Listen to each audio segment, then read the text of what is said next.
ones that are attached for tonight. A couple things I want to go over, though, to be specific.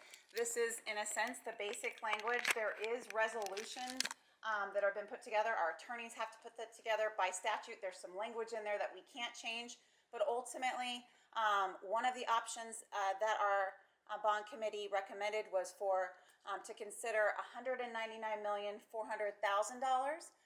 for three specific areas: purchasing of pupil transportation vehicles, purchase of furniture, equipment, and technology for instructional purposes, and then maintenance, improvements, and renovations to school facilities, including security enhancements, acquisition of land, and new construction.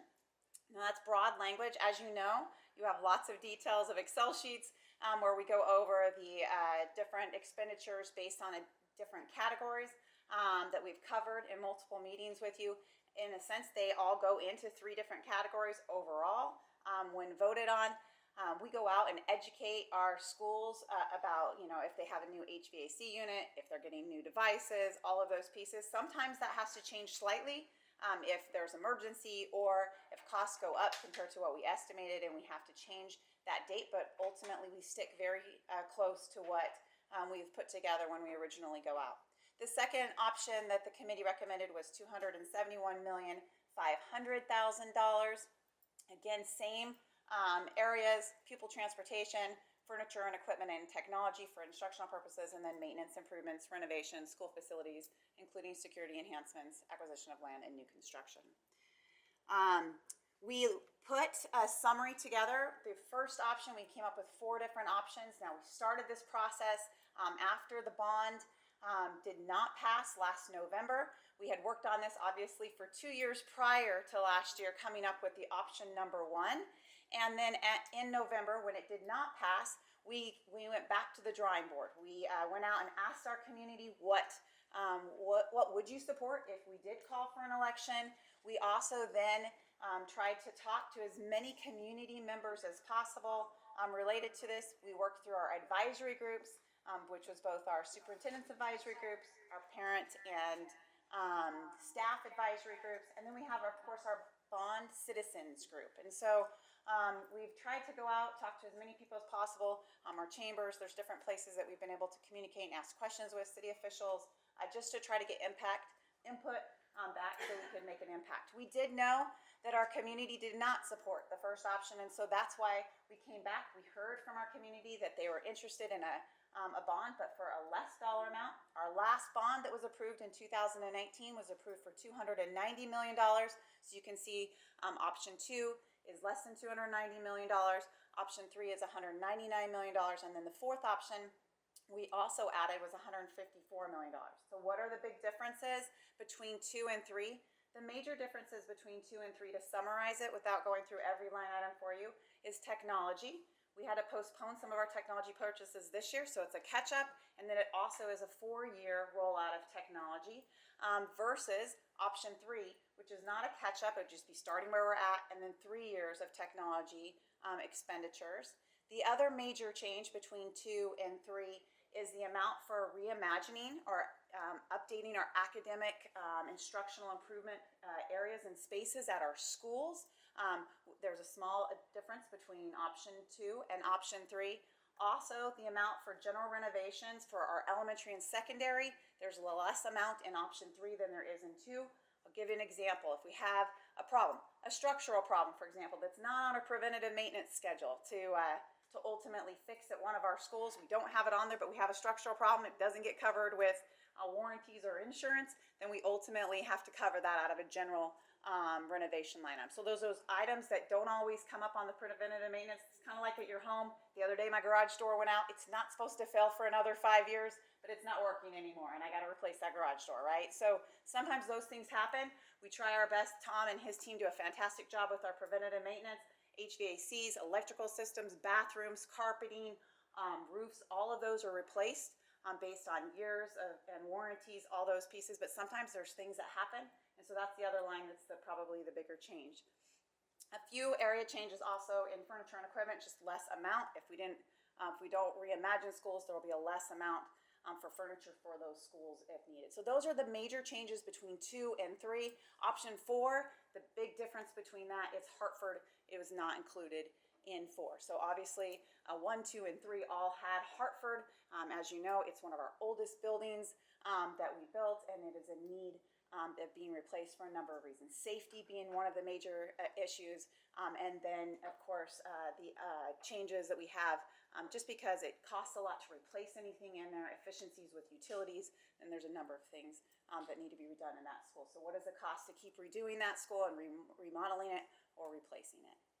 Those are the changes. If you want more information, there's presentations. We have gone over it, I know, a handful of times with you all in board planning sessions and meetings over the last 6 months. But again, you can go back to some of those and pull those off the board as a citizen if you want to, or we can forward you that information. So the totals are here. This is, in a sense, it will come on the board or on the pamphlet, in a sense, in 3 different areas. Last year it came in 5 areas because we had 2 areas also that were considered administration. For example, if we put in the $487 million, there was a request to build a facility at our warehouse near our warehouse for our maintenance and operations team to put their tractors in to keep them out of the sun, to try to make those the equipment there last longer. We've taken that out because that's in a sense considered non-instructional, so it's considered in a sense administration. And so there were some line items in there. We took that out because people, when we did, again, surveyed, they really supported instruction and the things related to instruction. So all of our money in options 2, 3, and 4 are related to pupil transportation and then specific instructional purposes related to furniture and equipment and to renovations, improvements of our facilities. So you can see that the amounts are kind of lumped together there. Again, first option, $487,450,000. Option 2, $271,500,000. Option 3, $199,400,000, and option 4, $154,400,000. The Citizens Committee recommended options number 2 and options number 3 for the board to consider. And that is where we're at right now. We do have one of our members, or a couple members from our Bond and Override Committee that is here too. So if you have any additional questions, we can ask them some too. Do you have any questions for me?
I'm gonna actually turn that over to Mr. Dunn. There's no mic, sorry. That's okay. It has not yet been submitted to the SFD. We currently are re-roofing Chandler High through SFD funds. We've also have Bogle High School in the process, and Basha High School would be the next one that we seek funding through the SFD.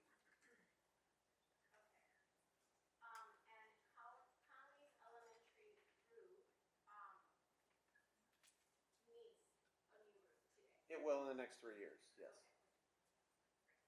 So eventually we will. Yeah.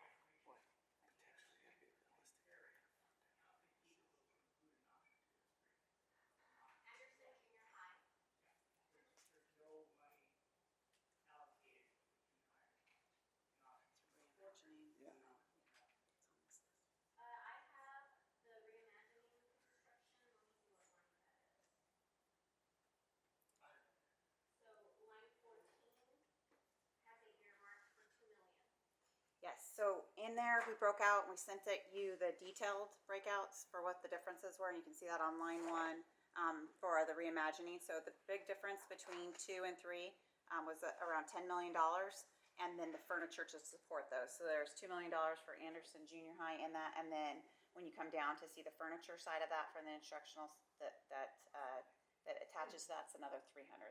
So it's $2.3 million total for that.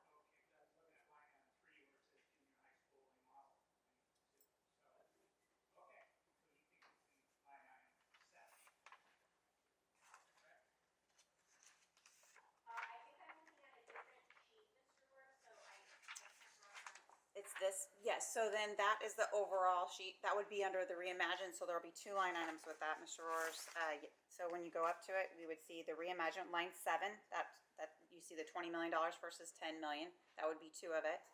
And then where's the furniture for the reimagined projects, which is line 11, in a sense, you can see the difference between there, 3 million versus $1.5 million. So lines 11 and 7. The option 1 junior high remodel would have been a major remodel of the entire school, not a specific instructional area. Willis Junior High is also embedded within option 2, not in option 3, which is another one of our title schools. Okay, any other questions, Mrs. Moss? Yes, I would, technology to me is a very important aspect of option 2. And that option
Sure, typically about 3 years. Sorry? 3 years. 3 years? Yeah, 3 years is our return on investment. We did like 7 schools 3 or 4 years ago, 7 elementary schools, and we're starting to see the return on investment now. Okay, that's really good, thank you. Uh-huh. And then the other thing I had found, I'm sorry, was the software. It looks like that was dropped from last year's proposal, that caught my eye. Yes. So actually, we found that software comes, we've put that underneath our capital budget to be covered because software has to be renewed every year. As you approved a bunch of that tonight, in a sense, for example, our vision software, which is Tyler Technology, our Infinite Campus software system, our cybersecurity, all of those pieces. So that we're funding out of our capital. So we have moved all of that to our capital budget. And then, in a sense, our devices, some of our infrastructure, because no matter what, you're still going to have to, you still have to fund a number of our software items, and so we put those out of capital and we moved all the other areas like device replacement, network infrastructure, copiers, printers, of course all of our regular devices, our special systems, our audio visual systems, and then things like even your camera systems, all of those are underneath the bond. So we just really have focused and really made sure that we can cover the things we need to make sure people get paid and to make sure we don't have cyber attacks. We also have a number of instructional pieces that are software driven now in today's age. So all of that comes out of capital, and then the other pieces we just mapped out of our bonds to be really clean for the future. Okay, and I know we don't have Ms. Flannery with us, but related to our one-to-one commitment with devices, I was just curious, do we know what school sites really, we have one-to-one for everybody, but which ones really lean into that need and we know kids don't have an alternative device at home? Yes, and we were fortunate also to be able to give kids Wi-Fi at home. It started in COVID, and so we've been able to have that opportunity to attach with their devices when they go home. If there is a need for that, we have the ability to do that. But we do have a whole replacement cycle, and I know that this Excel sheet is still long, but it actually, we can send it to you and you can click on it and it'll open up to show you every single school, for example, that receives the devices based on our device replacement plan, our audio visual replacement plan.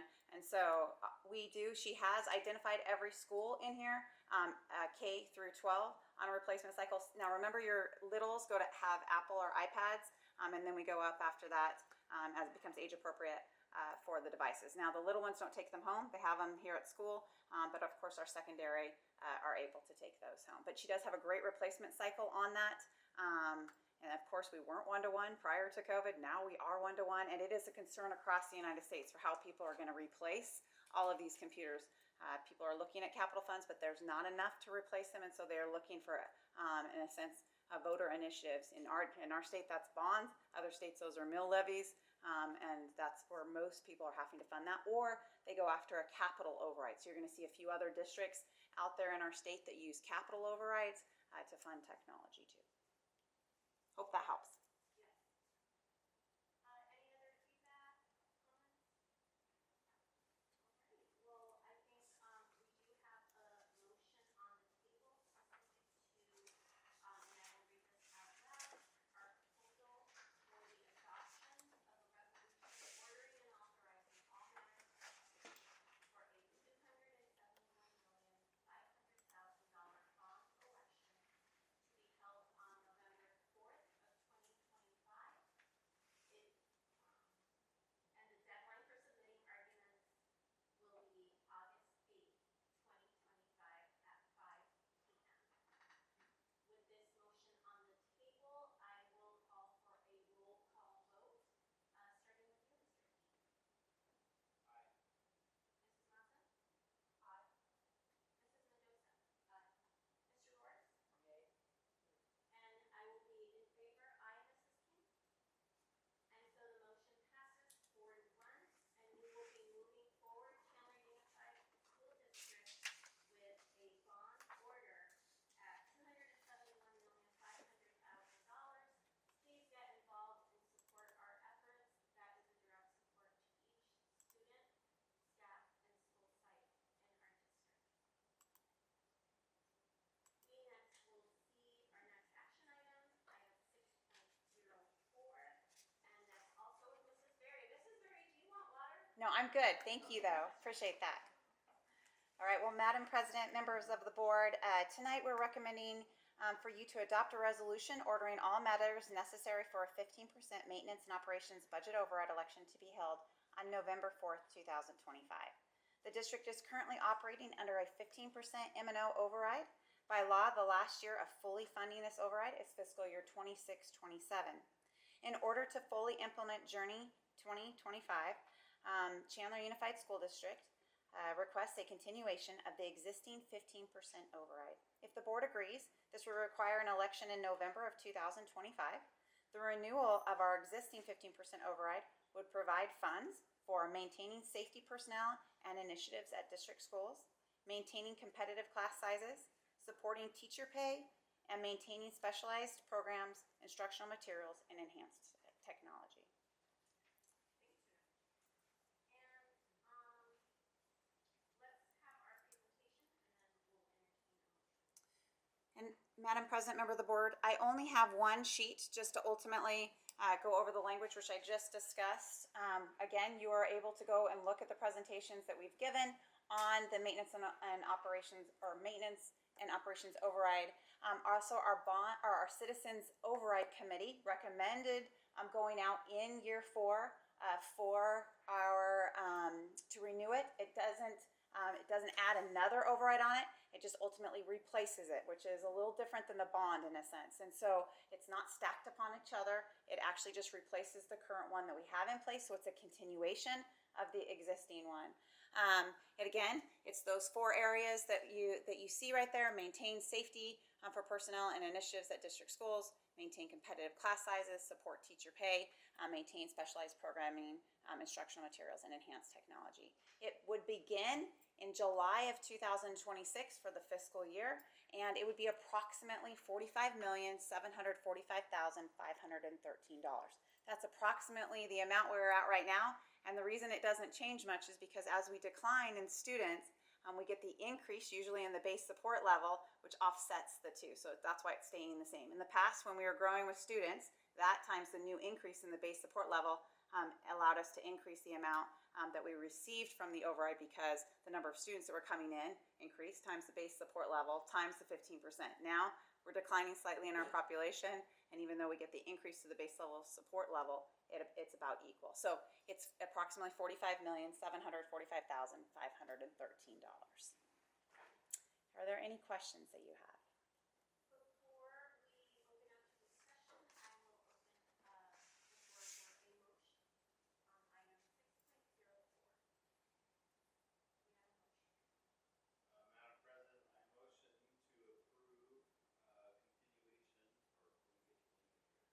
I motion to approve that we adopt a resolution for the 50% maintenance and operation budget override election of 2025. I don't know if I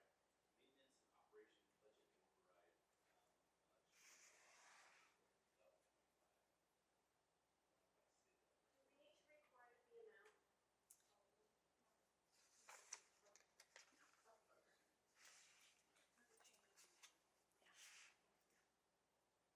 Do we need to record the amount?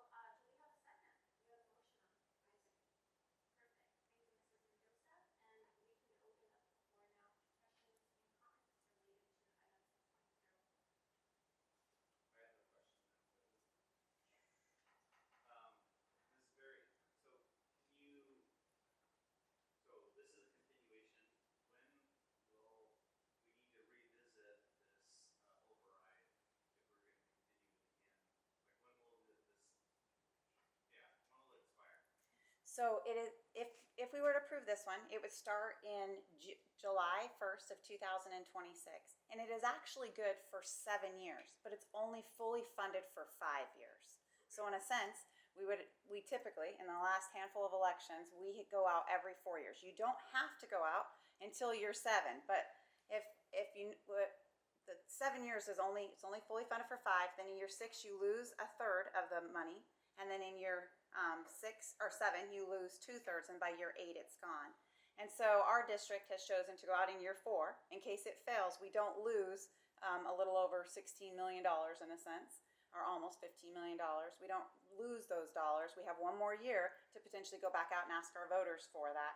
and then we can, and if it passes, then you don't lose it. If you do, you'd have one more year before you had to prepare for that. And so for us, we'd be going after this in November of 25 if you call for it now. And then if you say yes to that, we would also probably recommend in 4 years, which would be November of 29, we would go after the next election for the following year. So 4 years. Thank you. You're welcome. Mrs. Berry, I was taking a look at the bond and override committee voting results. So I think it's worth just sharing out loud.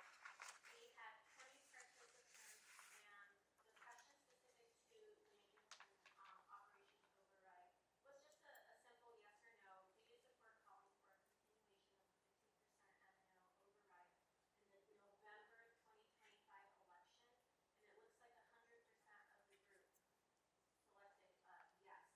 So the bond committee is in full undoubted support. There were no alternatives offered in supporting the override. Is that? That is correct. Yes. There was actually, we had 26 people come to the meeting on January the 27th, and then 29 people came on February the 3rd, 19 came on February the 24th, and then 23 people came in May. And so when we voted on that, 20 people, a couple people had some technical difficulties, and then they were okay with, not voting on, there was a couple pieces, so that's why there was 20. I just want to be clear how many people were at the meeting, and 20 people ended up voting. But yes, all 20 were in complete favor of continuing the maintenance and operations override. Okay, and can we get an idea, is there a descriptor on the stakeholders within that group of Sure. 20, what it represented? Sure. So we offer it to anyone who wants to participate. We don't deny anyone who comes in. It includes stakeholders from our parent group, our staff members, community members, business leaders are all welcome to the table. And I know we touched on this at our business advisory meeting. And we did somewhat of a We informal did. or formal count for the support. We did. Yeah, we did some informal counts and a number of them. Mr. Narducci and I did that. So, for example, we asked our business advisory committee, and our business advisory committee is a little different than some other districts. We try to really focus on people who are specifically in our 80 square miles, who have businesses, and we try to make it a smaller group so we can get some actual advisement going on during that instead of just an overall share out. We want to get input from that. And so it has about 25 to 30 people who regularly attend to give us some input on that. So we asked for input and just a consensus on that. We also asked our teachers and staff in our advisory committee. It was Mr. Narducci's Superintendent's Advisory Committee. We also did one with our parents, our PTO group that came on to ask for support with that. And then in our small groups, we had a technology advisory group, and then with Mrs. Flannery, and then Mr. Dunn had a support service transportation advisory group. And so all of those were supportive of not only the maintenance and operations continuation, but our bond, where they were looking at options. Specifically, they saw option 1, but looked at options 2, 3, and 4, and then gave us their opinion based on those, and then voted for being consensus on those. Now, that doesn't show here. The committee, the one that was reporting out, is just specifically our citizens bond and override committee. Thank you, that's helpful. Mrs. Berry, could you kind of talk a little bit about how the override influences the ability for student achievement and what our district does with those funds in order to enhance student achievement and make sure that all of our students get the educational opportunities that they need?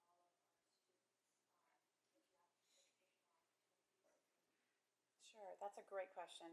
I think it's really important for people to understand that we are an entity and our business is people, and it's students, and our business is serving those students, and it's with people. So we're a service industry, and really what we do every day is we help children. Our number one priority is kids. And so 80% of our budget is in salaries and benefits in the maintenance.